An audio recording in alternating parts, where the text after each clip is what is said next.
Welcome to our one day exam classes. देखिए आपके railway NTPC exam को देखते हुए हमने आपके लिए पिछले सालों के पेपर कराने स्टार्ट किए हैं। हम आपको पार्ट वाइज हल करा रहे हैं, जिसमें आपको सामान्य ज्ञान के भी 40-40 क्वेश्चन करा रहे हैं, साथ में आपको रीजनिंग के भी सेट करा रहे हैं, क्योंकि सीबीटी 1 में रीजनिंग से आपके 30 क्वेश्चन पूछे जाएंगे और इन 30 क्वेश्चन में जो जितना स्कोर कर ले जाएगा उसका मेरिट में उतना ही स्थान होगा।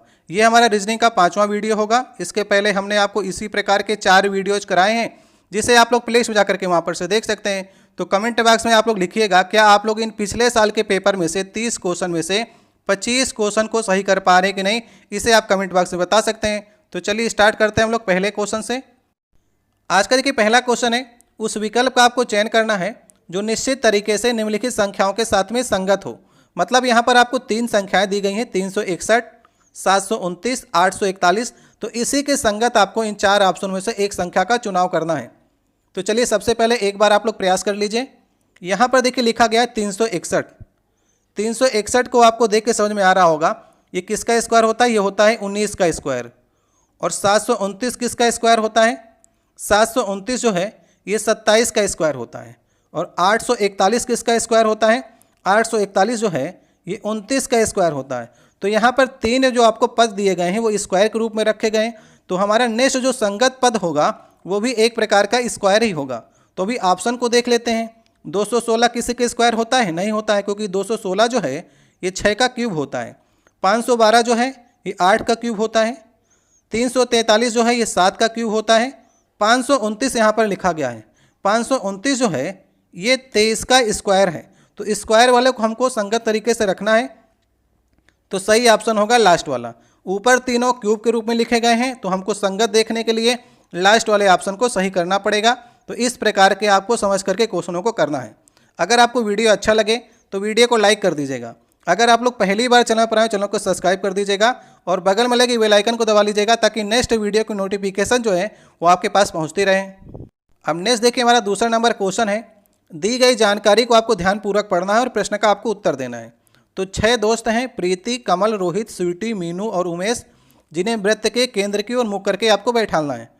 तो ऐसे प्रश्नों करने के लिए आपको सबसे पहले एक गोला बना लीजिए आप लोग, और यहाँ पर जो आप व्यक्ति को बैठा लेंगे वो यहाँ पर एक व्यक्ति को बैठा लीजिए सबसे पहले। तो कह क्या रहा है, मीनू जो है रोहित के बाईं ओर दूसरे स्थान पर बैठी है। तो सबसे पहले अगर हम यहाँ पर रोहित को बैठालते हैं तो रोहित को बैठाने पर हमें यह फ़ायदा मिलता है कि हमको जो है वो लेफ्ट और राइट मालूम चल जाता है, किधर लेफ्ट है किधर राइट होगा। तो रोहित के बाईं ओर दूसरे स्थान पर बैठी है मीनू, तो रोहित के बाईं ओर पहला स्थान ये हो गया, दूसरा स्थान ये हो गया। तो मीनू को हम लोग यहाँ पर बैठाल देंगे। समझ गए। अब नेक्स्ट क्या कह रहा है, उमेश रोहित और प्रीति के बीच में बैठा है। तो रोहित यहाँ पर है, और अगर हम यहाँ पर प्रीति को बैठाल दें, इधर ही बैठाल सकते हैं प्रीति को, तो उसके बीच में उमेश बैठेगा। तो 4 लोग हमारे बैठ गए और 2 स्थान यहाँ पर बाकी रह जाएंगे। तो आगे क्या कह रहा है, स्वीटी जो है प्रीति के दाईं ओर ठीक बगल में बैठी है। तो स्वीटी जो है वो दायां ओर देखिए किधर होगा, प्रीति का इधर होगा। तो स्वीटी ऊपर बैठ जाएगी, तो भी एक स्थान बचता है। वो स्थान किसका हो जाएगा, वो स्थान कमल का हो जाएगा। अब प्रश्न आपसे क्या पूछ रहा है, रोहित और मीनू के बीच में कौन बैठा है। तो रोहित ये हो गया और मीनू ये हो गया, इसके बीच में कमल बैठा है। सही ऑप्शन होगा पहला वाला।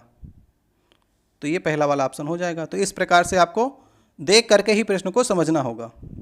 नेक्स्ट देखिए तीसरा क्वेश्चन है, एक बेकर है, ABCDE नामक 5 चॉकलेट केक बनाता है और आपसे कह रहा है कौन कितना मीठा है, इसकी कंडीशन दी गई है।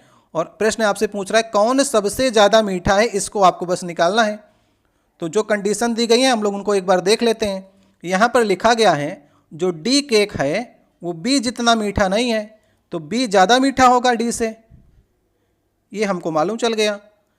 A जो है E से अधिक मीठा है, लेकिन D जितना मीठा नहीं है, मतलब D से पीछे ही A होगा और A से पीछे E होगा, क्योंकि A जो है वो E से अधिक मीठा है और B जो है वो C से अधिक मीठा है। तो मतलब B जो होगा वो सबसे मीठा तो हो ही जाएगा, क्योंकि C भी इससे पीछे ही हो जाएगा। तो सबसे मीठा ही आपको निकालना है। सही ऑप्शन होगा तीसरा वाला, जहाँ पर B लिखा गया है।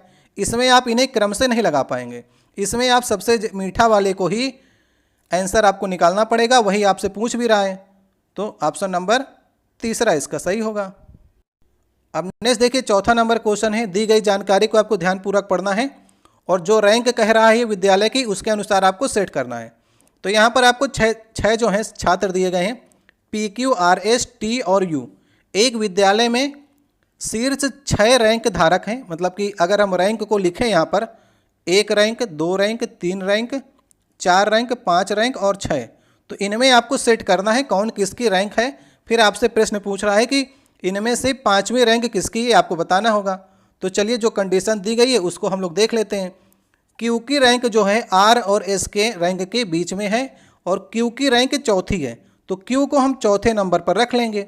और कह रहा है क्यू की रैंक जो है R और S रैंक के बीच में है, तो R और S जो है इसके ऊपर नीचे होंगे।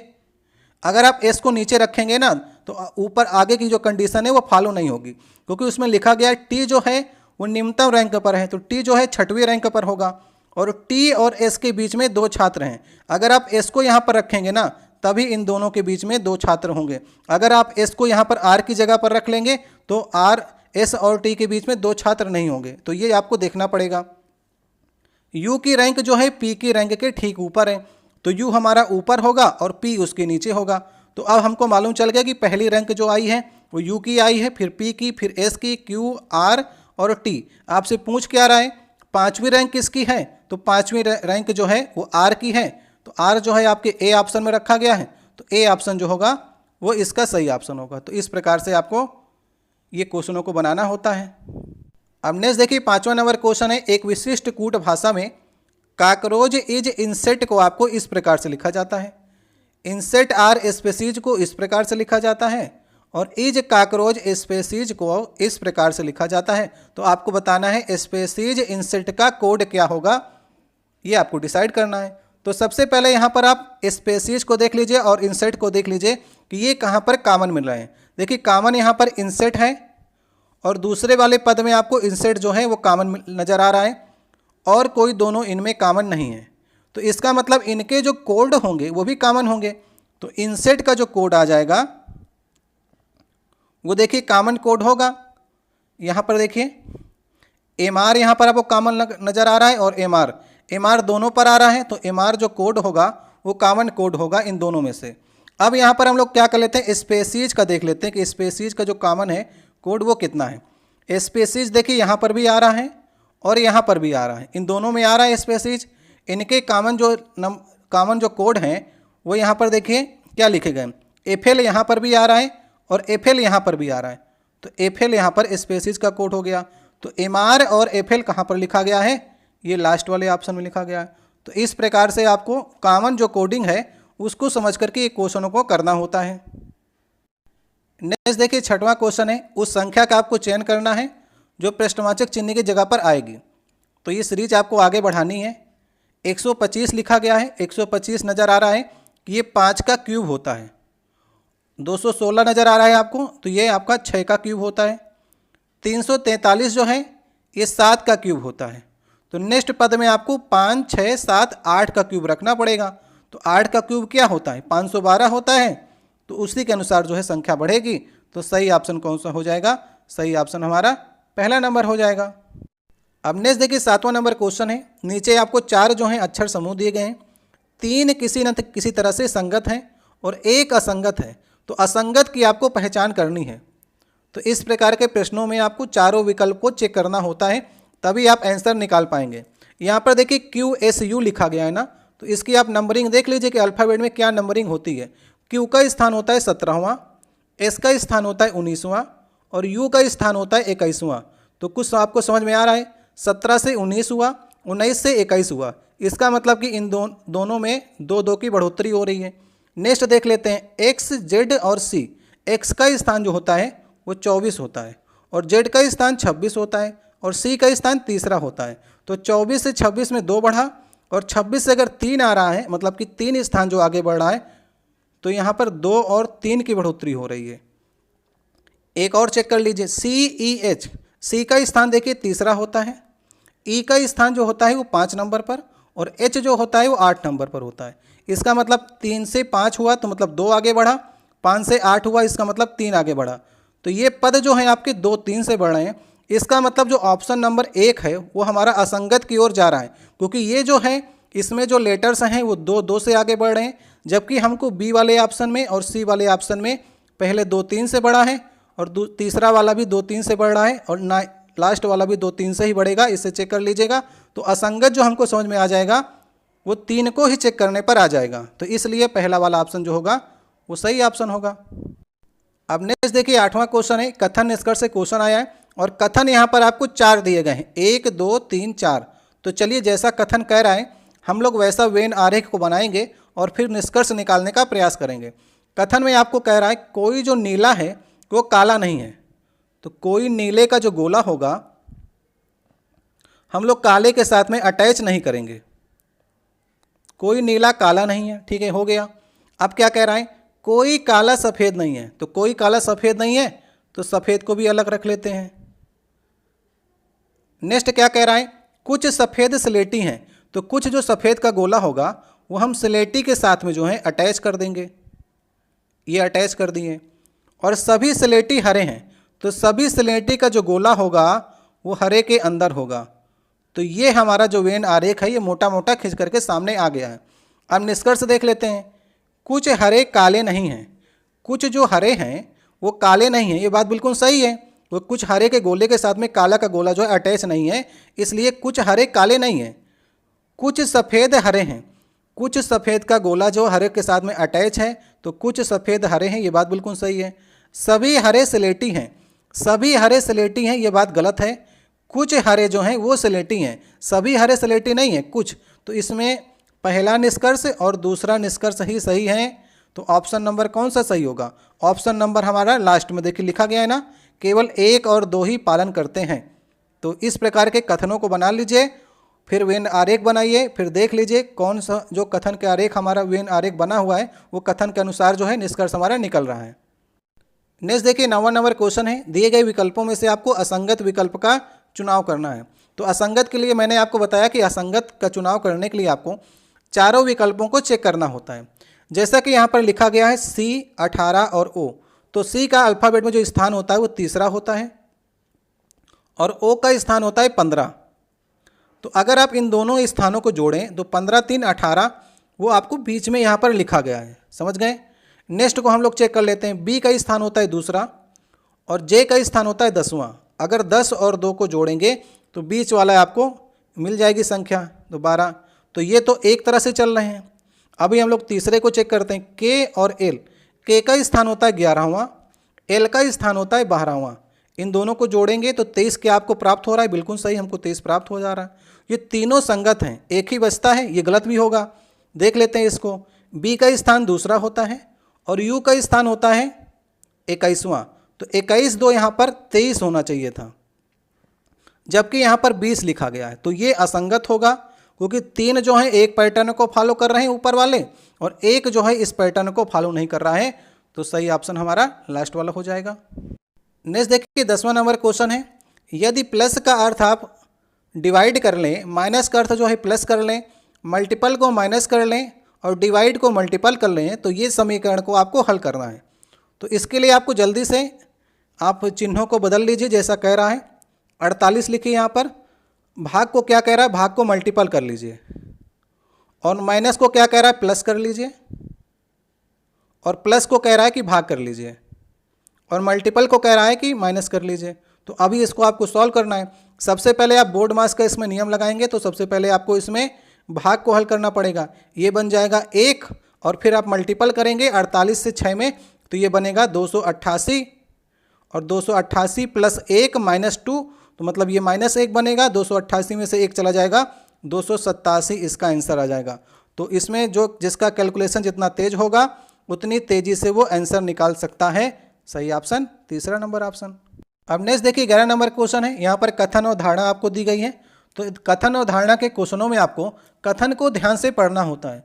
कथन से ही आपको धारणा को चुनना होता है, कौन सी धारणा सही है, कौन सी धारणा निहित है। तो कथन को देख लेते हैं। डॉक्टर ने रोगी की माँ को बताया कि वह पिछले 1 वर्ष से छींक रही हैं और उनकी नाक बह रही है, तो वह एलर्जिक राइनाइटिस से पीड़ित हो सकती हैं, ये डॉक्टर ने बताया है।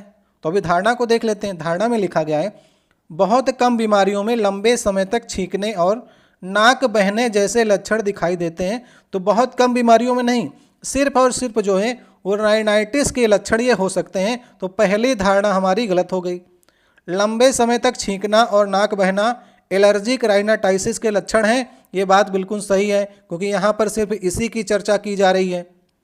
बहुत सारी बीमारियों में लंबे समय तक छींकने और नाक बहने जैसे लक्षण दिखाई पड़ते हैं, नहीं, सिर्फ और सिर्फ आपके एलर्जिक राइनाइटिस में ऐसा होता है। तो सही ऑप्शन कौन सा होगा? केवल धारणा 2 जो निहित होगी वो लास्ट वाले ऑप्शन में लिखा गया है। तो लास्ट वाला ऑप्शन जो है वो धारणा कथन में निहित है। नेक्स्ट देखिए 12 नंबर क्वेश्चन है, ये रिलेशन से क्वेश्चन आया है, इसको आपको बनाना पड़ेगा। गीत और अंशुमान आदित्य की माँ के भाई की संतानें हैं। रूप का केवल एक भाई है, मंजीत है, और कोई बहन नहीं है। तो चलिए हम लोग डायग्राम से समझने का प्रयास करते हैं। काफ़ी बड़ा रिलेशन इसमें दिया गया है और बिना बना करके ये हल नहीं होगा। तो यहाँ पर लिखा गया गीत और अंशुमान जो हैं वो आदित्य की माँ के भाई की संतानें हैं। तो आदित्य अगर हम यहाँ पर बना लिए तो आदित्य की माँ का ये भाई हो गया। भाई की संतानें जो हैं वे क्या हैं? गीत हैं और आपकी अंशुमान, ये आपको दिया गया है। ठीक है, अब आगे पढ़ते हैं। अब आगे आप पढ़ेंगे तो यहाँ पर आपको ये दिया गया है, यदि आदित्य रूप का बेटा हो, तो आदित्य अगर रूप का बेटा है तो इसकी माँ जो होगी वो रूप होगी। समझ गए? क्योंकि रूप के पति के बारे में लिखा गया कि रूप का पति और मंजीत की पत्नी के कोई भाई बहन नहीं है, तो रूप इसकी माँ ही लगेगी। रूप का केवल एक भाई है मंजीत, तो रूप का केवल एक भाई है मंजीत, तो ये मंजीत के बारे में बता रहा था कि मंजीत के लड़के जो हैं वो गीत और अंशुमान हैं।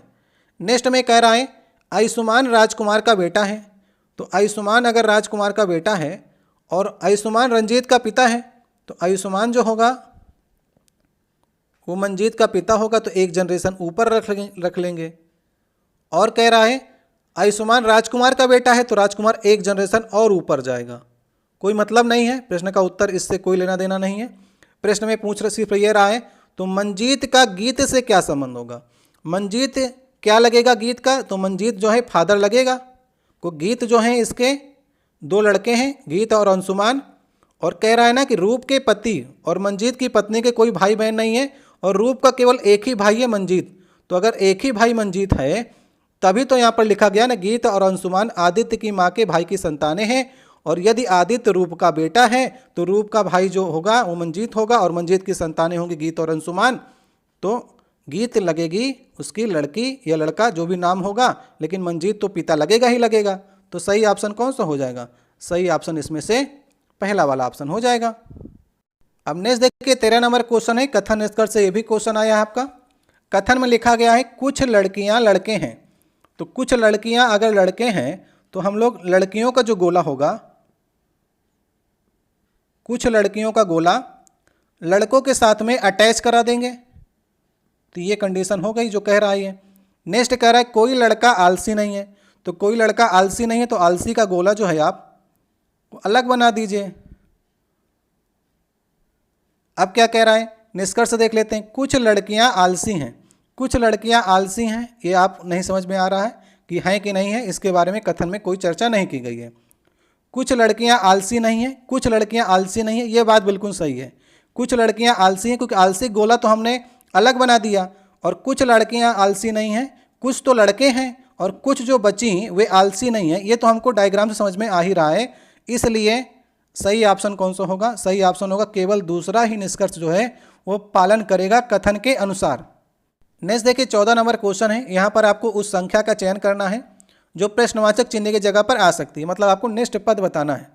तो इसे आप लोग ट्राई करिए, जिनको भी आता हो एक बार आप लोग वीडियो को रोक करके इसे ट्राई कर सकते हैं, क्योंकि काफ़ी अच्छा क्वेश्चन जो है ये आपका रेलवे में पूछा गया था। तो एक बार आप लोग ट्राई कर लीजिए। यहाँ पर देखिए 117 से 118 हो रहा है ना, इसका मतलब 1 आगे बढ़ रहा है। नेक्स्ट में देखते हैं 118 से 120 हो रहा है, इसका मतलब 2 आगे बढ़ रहा है। 120 से 129 हो रहा है, इसका मतलब 9 आगे बढ़ रहा है। और 129 से 193 हो रहा है, इसका मतलब 64 आगे बढ़ रहा है। तो अभी आपको कुछ समझ में आ रहा है? नहीं समझ में आ रहा तो इसे समझने का प्रयास करिए। यदि आप 1 की पावर 0 करेंगे तो आपको 1 मिलेगा। यदि आप 2 की पावर 1 कम कर दें तो आपको 2 मिल जाएगा। इसके बाद नेक्स्ट में अगर आप 3 की पावर 1 कम करेंगे तो आपको 9 मिल जाएगा। नेक्स्ट में आप 4 की पावर अगर 3 1 कम करके यहाँ पर बढ़ाएं तो आपको 64 मिल जाएगा। तो अगले पद जो आपका बढ़ेगा, 5 की पावर 1 कम करेंगे 4 तो बढ़ेगा आपका नेक्स्ट पद। तो ये 5 की पावर 4 करेंगे तो 5 की पावर 4 होता है 625, और 625 से 193 और जोड़ लेंगे तो नेक्स्ट पद आपका आ जाएगा कितना, ये आ जाएगा 818। तो 8 से 18 से नेक्स्ट पद आपका होगा। तो इस प्रकार से ये क्वेश्चन आपका बना है। ठीक है, कमेंट बॉक्स में लिखिएगा क्या आप लोग ये क्वेश्चन को लगा पाए थे कि नहीं, इसे आप लोग कमेंट बॉक्स में जरूर बताइएगा। अब नेक्स्ट देखिए 15 नंबर क्वेश्चन है। एक विशेष कूट भाषा में मॉलिक्यूल्स को ये लिखा जाता है, तो उसी कूट भाषा में ट्रांसरिडक्शन को आप कैसे लिखेंगे ये आपको बताना है।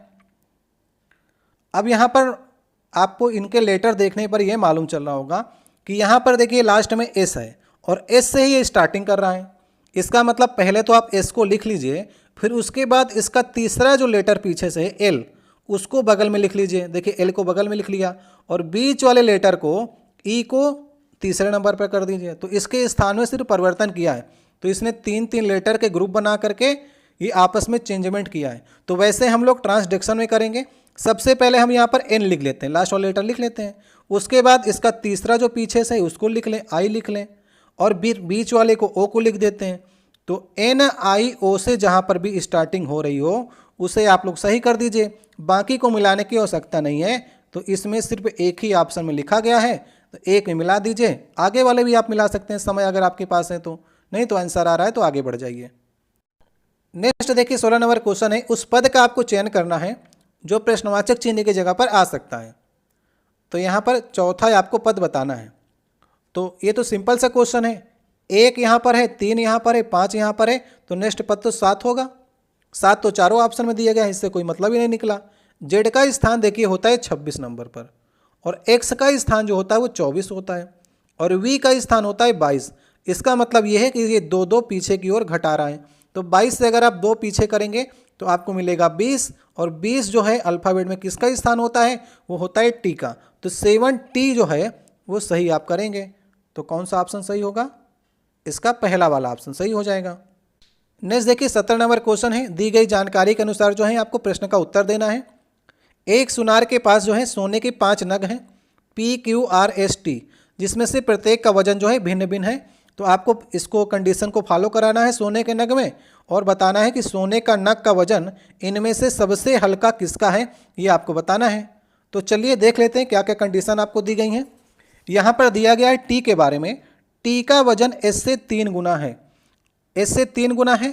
तो एस को अगर हम लोग एक्स मान लें तो टी अपने आप जो है वो 3x हो जाएगा, क्योंकि 3 गुना है ये। नेक्स्ट में कह रहा है एस का वजन आर से 4 गुना है। तो आर से अगर 4 गुना होगा तो आर को अगर हम x/4 कर दें तो 4 से मल्टीप्लाई करेंगे तो एस अपने आप आ जाएगा।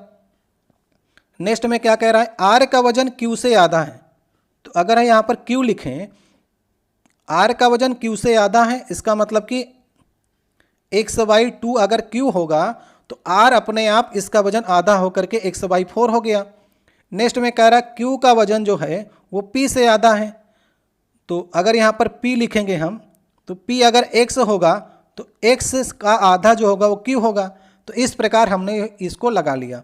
और यहाँ पर ये कह भी रहा है p का वजन t से कम है, p का वजन t से कम है, t 3x है, p x है, किंतु r से अधिक है, r जो है x/4 है, p जो है x है। तो ये कंडीशन हमारी इसका मतलब सही बनी है। आपसे पूछा क्या जा रहा है, कौन सा सोने का नग जो है वो सबसे हल्का है। तो x में सबसे ज़्यादा जिसका डिवाइड होगा वही सबसे हल्का होगा। तो x से अगर हम x/4 कर दिए तो यही सबसे हल्का होगा। सबसे भारी होगा t और सबसे हल्का होगा r। तो r जो है ऑप्शन में रखा गया है।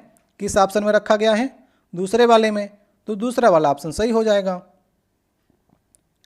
नेक्स्ट देखिए क्वेश्चन है, इसमें आपसे कह रहा है कि जैसा संबंध जो है पहले का दूसरे के साथ में, वैसा तीसरे का आपको चौथे के साथ में बनाना है। तो 3 से अगर 111 हो रहा है तो कैसे हो रहा होगा, करने का प्रयास करिए। 3 में अगर आप 37 से मल्टीप्लाई करें तो ये आपका 111 बनेगा। तो अगर पहले पद में आप 37 से मल्टीप्लाई कर रहे हैं तो 7 में भी आप 37 से मल्टीप्लाई कर दीजिए। 7 में 37 से करेंगे तो 2 5 9 बनेगा। तो सही ऑप्शन कौन सा हो जाएगा? सही ऑप्शन हमारा पहला वाला हो जाएगा। तो जैसा 37 से मल्टीप्लाई कराया पहले वाले में वैसे आप कर दीजिए दूसरे वाले में। नेक्स्ट देखिए क्वेश्चन है, किसी कूट भाषा में रेन को आप इस प्रकार से लिखते हैं, वेट को ऐसे लिखते हैं, तो इंटर को आप कैसे लिखेंगे? ये 19 नंबर क्वेश्चन होगा आज का। तो अब रेन और वेट जो हैं आप इसको देखेंगे कि इंटर जो है वो इन्हीं के लेटर से बना है, रेन और वेट के। ये लेटर्स जो है रेन के और वेट के इंटर के अंदर हैं। तो ई यहाँ पर से आप पकड़ लीजिए, ई का स्थान है तीसरा, और एन यहाँ से पकड़ लीजिए 8वां। इसी के अनुसार आपको चलना है। टी जो है यहाँ पर से 5वां पकड़ लीजिए, और ई को ले लीजिए तीसरा, और आर को ले लीजिए 4। तो 38,534 जहाँ पर लिखा हो उसे सही कर दीजिए।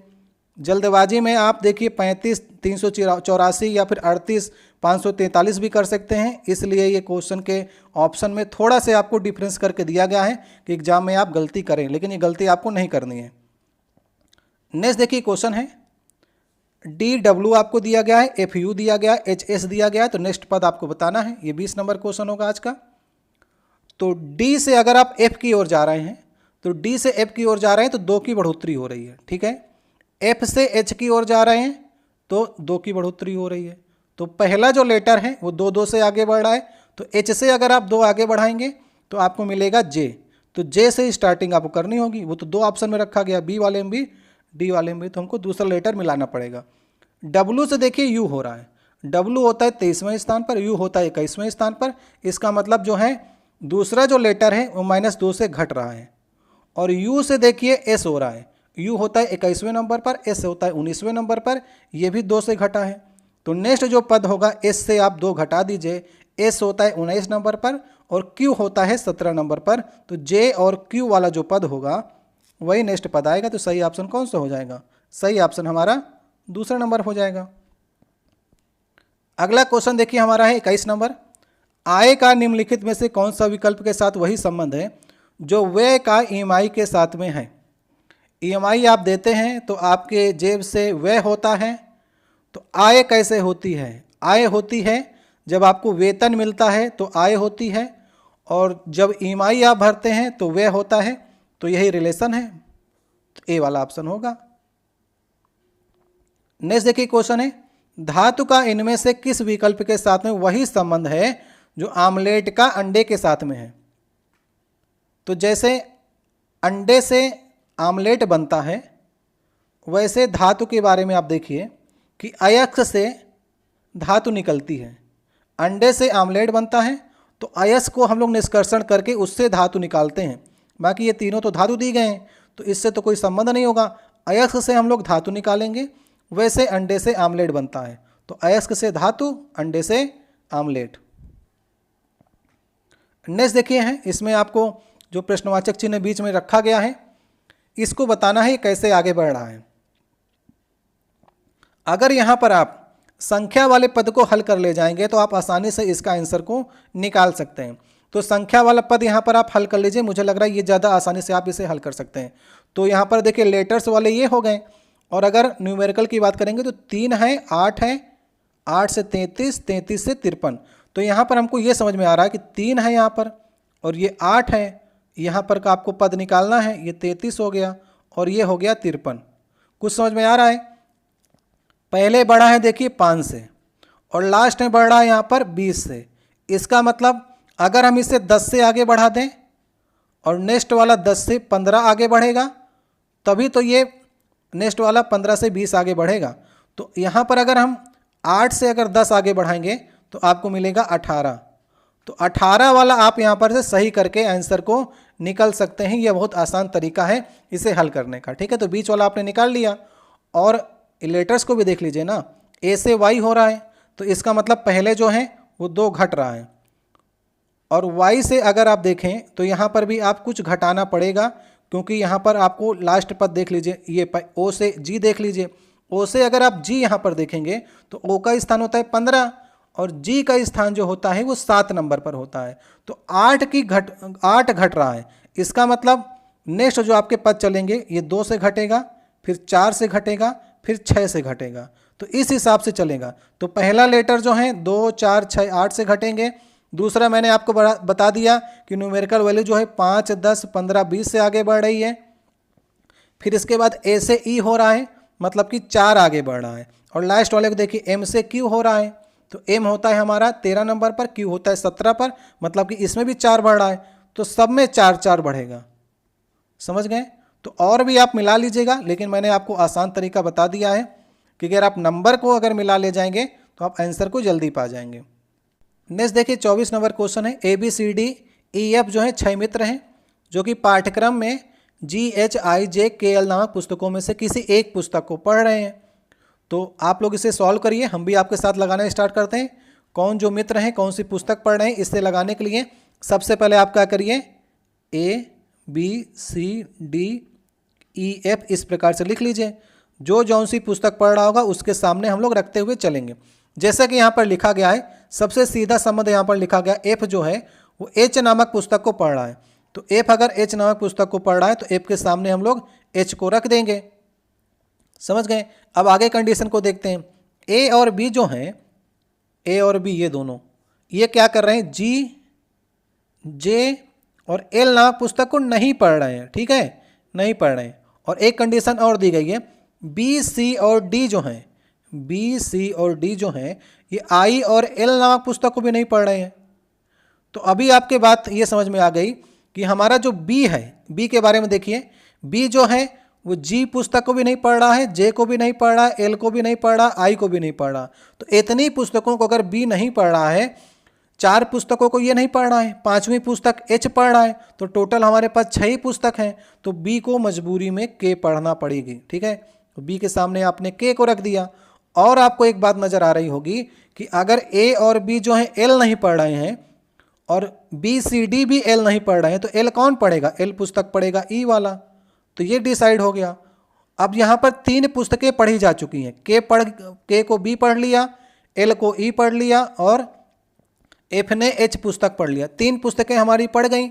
A जो है G और J पुस्तक को नहीं पढ़ता है और ये 3 पुस्तकें पढ़ी जा चुकी हैं। तो एक पुस्तक बचती है I, जिसे I जो है वो A को पढ़ना पड़ेगा।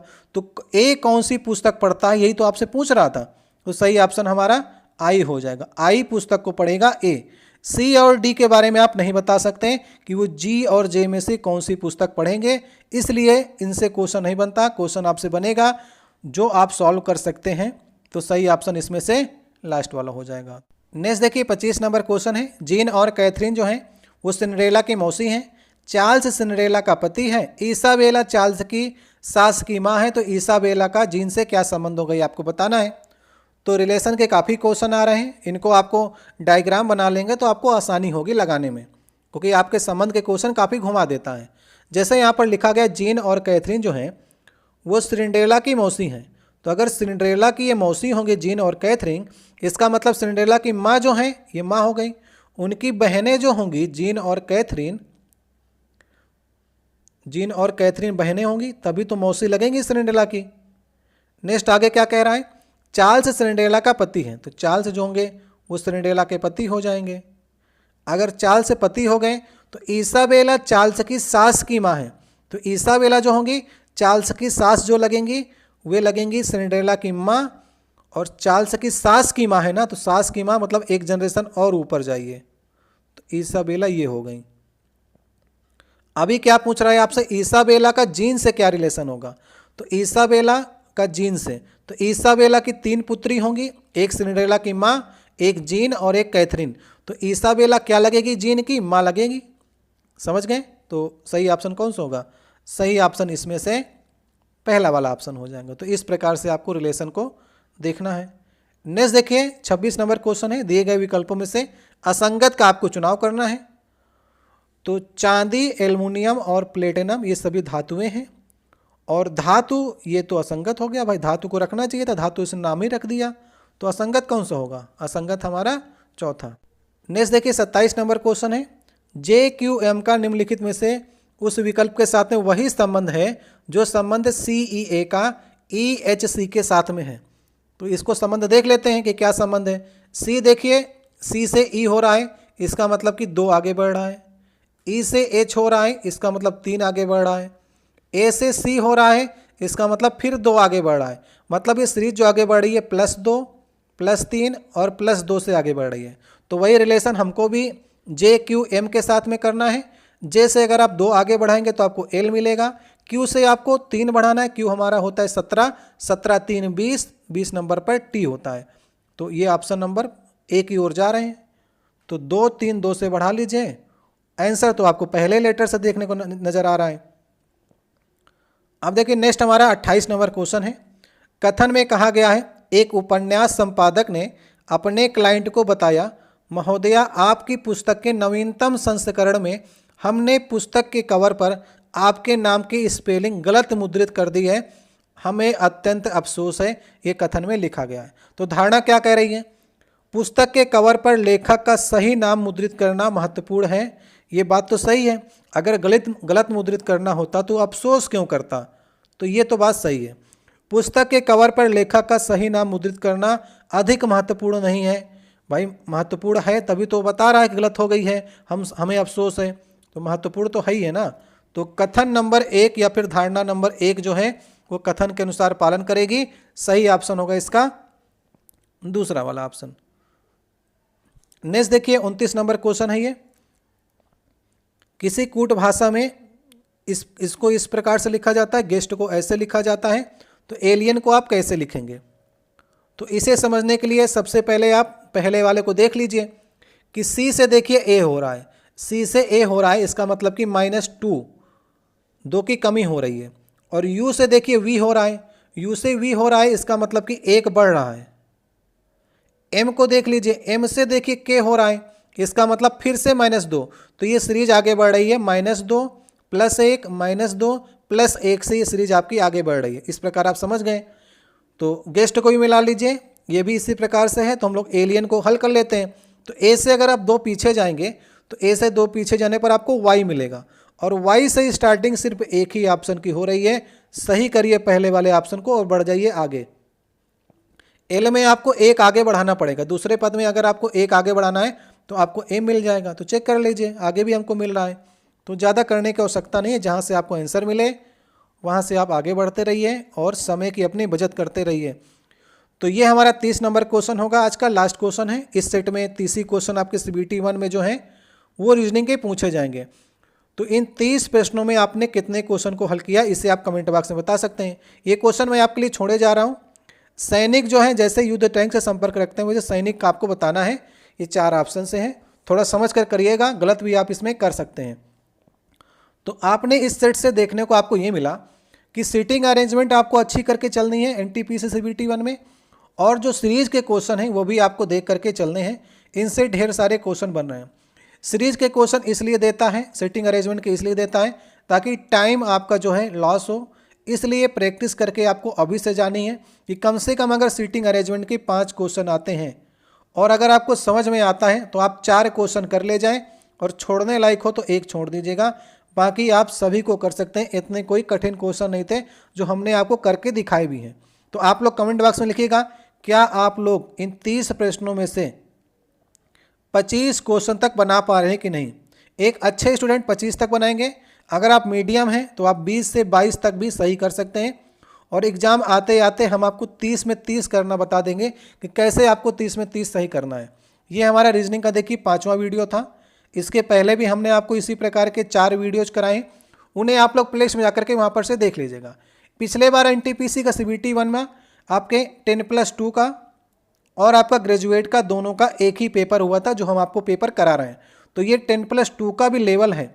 तो जो लोग ग्रेजुएट का फॉर्म भी डालें, 10+2 का भी फॉर्म डालें, वे लोग इन सभी पेपर को देकर चलें। इसी टाइप का आपका पेपर बनेगा। ये लेवल दोनों के लिए है, इसलिए आपको इसी लेवल की तैयारी करनी है। फिर नेक्स्ट जब CBT 2 आपका आएगा तो वहाँ पर हम आपको CBT 2 के भी पेपर कराएंगे, क्योंकि अभी हम आपको CBT 1 के करा रहे हैं, क्योंकि मेन फोकस है पहले आप पहला वाला एग्ज़ाम को निकालें। ठीक है, तो इन 30 प्रश्नों में आपने कितने प्रश्न के उत्तर दिए कमेंट बॉक्स में कहिएगा। किसी प्रश्न में डाउट हो तो आप कमेंट बॉक्स में कह सकते हैं। वीडियो को लाइक करिए, चैनल को सब्सक्राइब करिए और पहली बार आप लोग आए हो तो बेल आइकन को जरूर दबा लीजिएगा ताकि नोटिफिकेशन आपको मिलती रहे। हमने टेलीग्राम में चैनल बनाए हैं, एक आपका रेलवे डिस्कशन का है, उसको आप लोग ज्वाइन करके वहाँ पर डिस्कस कर सकते हैं। एक आपके लिए PDF के लिए बना है, तो दोनों ग्रुप को आप ज्वाइन कर सकते हैं। मिलते हैं नेक्स्ट वीडियो में। बहुत बहुत धन्यवाद।